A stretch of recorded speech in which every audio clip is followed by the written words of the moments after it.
Hello and welcome. My name is Katie Harper. I work with Project Neutral. We are a charitable organization that works to help people understand and take action on their climate impacts. I'm coming at you today from my home here in Toronto. Welcome. My home is in the traditional territory of many nations, including the Mississaugas of the Credit, the Haudenosaunee, the Wendat, the Anishinaabe, the Chippewa, and is now home to many First Nation, Inuit, and Métis people. We are grateful for their ongoing presence and particularly their stewardship and leadership across Turtle Island. I also want to express my gratitude to you. Thank you so much for coming and joining me today. You may also be watching from your home. This has been a strange year, hasn't it? We have all lived through a global pandemic, and what we're going to talk about today is another global issue that's really just changing the entire world: climate change. So this is the first of 3 videos. In this first section, we're going to talk a little bit about the background on the climate crisis and what's contributing to it. In the second section, we're going to calculate our household climate impacts together. This will give you a clearer idea of how our daily actions contribute to climate change, sort of putting it into context. And then in the third and final section, we'll talk about what we can do to make a positive difference. You may have a worksheet already that looks something like this. If so, please get it ready. If not, don't worry about it. You can just grab a piece of paper to write on. Okay, let's dive in. So before we start, I want to actually ask you to pause. Just take a second. And can you write down a few words to describe how you're feeling about climate change? What are your concerns or your fears? Or maybe you have hopes and ambitions. Whatever it is, just jot down a few thoughts. If you're doing this as part of a group, you can put it in the chat, or otherwise you can write it into your worksheet or a piece of paper. I'm going to pause for a few seconds to give you a moment to reflect.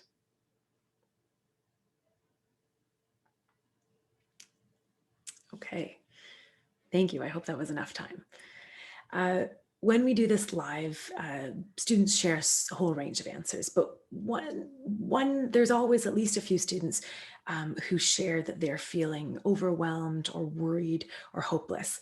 And these are really common feelings. And I want to just be clear that yes, climate change is a huge issue. It's disrupting everything and it can be really overwhelming.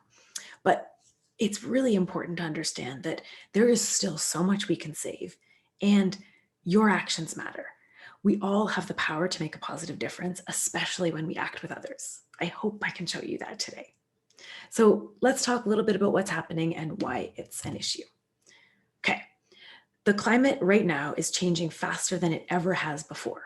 Why? Collectively, we're putting too much climate pollution into the atmosphere. So this happens when we burn fossil fuels, things like coal and oil and gas.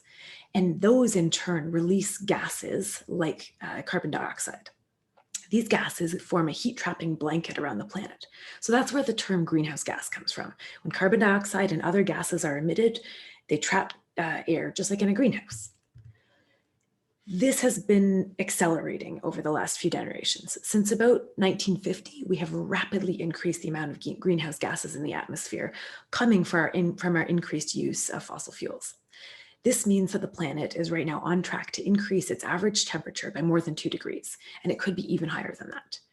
Okay, a few degrees doesn't sound very much, but the result is in fact that the predictable weather patterns that our human history has evolved with, they're all being disrupted, and that affects everything.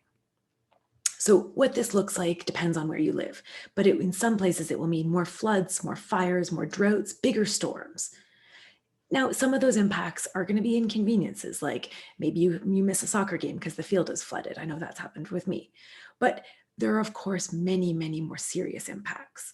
Things like having droughts make it harder for farmers to grow food, or heat waves that put people's health at risk, not to mention the many, many species that we're losing every day. But this is really important. Climate change doesn't affect all people equally. Racialized and economically disadvantaged communities already feel the effects of climate change more strongly. I'm just going to give you one small example. Many economically disadvantaged neighborhoods actually have fewer trees in them for a whole host of reasons. But what this means is that in those hot, sweltering days of summer, it can actually be several degrees warmer. And that in turn contributes to health risks like heat stroke.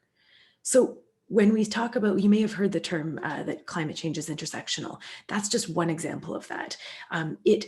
People also talk about it as a threat multiplier. Vulnerable communities are faced with even greater threats because of climate change. It also underscores why climate justice is so important as part of tackling, as an approach as when we tackle climate change. So the Intergovernmental Panel on Climate Change, that's the IPCC, has said that we have to reduce our emissions. We have to cut our emissions in about half by 2030. How do we do that? Well, obviously there's lots of technical details to it, but at the end of the day, it kind of comes down to two main things. Number one, let's stop putting climate pollution out there. We've got to stop using fossil fuels like coal and oil and gas, transition to alternatives. And number two, we need to improve the planet's ability to absorb carbon back down or draw carbon back down. That looks like keeping forests intact, planting more trees, protecting wetland, protecting soil health, and a bunch of other things. So how do we do that? Well, the good news is that there are thousands, millions maybe, of climate solutions. And they range from all kinds of things like clean renewable energy, to switching to electric vehicles, to regenerative farming practices, whether those be on land or even in water, like this kelp forest. It also means things like rapid transit and bike lanes, and things like planting more trees, of course. The amazing thing, the good thing is that because climate touches everything, when we tackle climate change, that can bring about so many other positive benefits. Remember how I was just sharing how some communities' health is at risk because they have fewer trees? Well, planting trees actually, of course, can keep things cool in the summer. But of course, planting trees are also helps with drawing carbon out of the atmosphere. Trees are total experts at this. That's what they do. So when we plant trees, we can help protect people's health, but we can also help with the climate change. And on top of that, trees make people smarter and happier. And sometimes I get so excited about trees, I lose my train of thought. So if we urgently need to cut our emissions, and doing so has all of these other benefits, then why aren't we on track? Well, one of the reasons, carbon dioxide is invisible. Not only is it invisible to us because many of the emissions happen far away, places like oil in the oil refineries or electricity generating plants or the factories where we make our stuff. But even when we have direct emissions, like from our furnaces or our vehicles, carbon dioxide is itself an invisible gas. Here's one way that I like to think about it. My family and I produce a little more than 1 metric ton of carbon dioxide every month. But let's imagine a different world where instead of carbon dioxide as a gas, I had to deal with that carbon as a big solid chunk of graphite. Like, that's a lot, right? I would be dealing with 600-pound block of graphite every single month, or put another way, 20 pounds every day. Imagine if you had a 20-pound block of anything that you had to throw out every single day. Or imagine this, instead we had graphite, like sooty graphite dust that was poured over everything. It poured out of every furnace, everyone's furnace, just like a smokestack, or it dusted every single item in the grocery store, or when planes flew overhead, they dumped black clouds of it on our cities. If we lived in a world like that, how long do you think it would have taken us to cut our emissions? I don't think we would have gotten to this point. So what we're going to do is measure our carbon footprint in the next segment. I wanted to just ask, have you heard of that term before?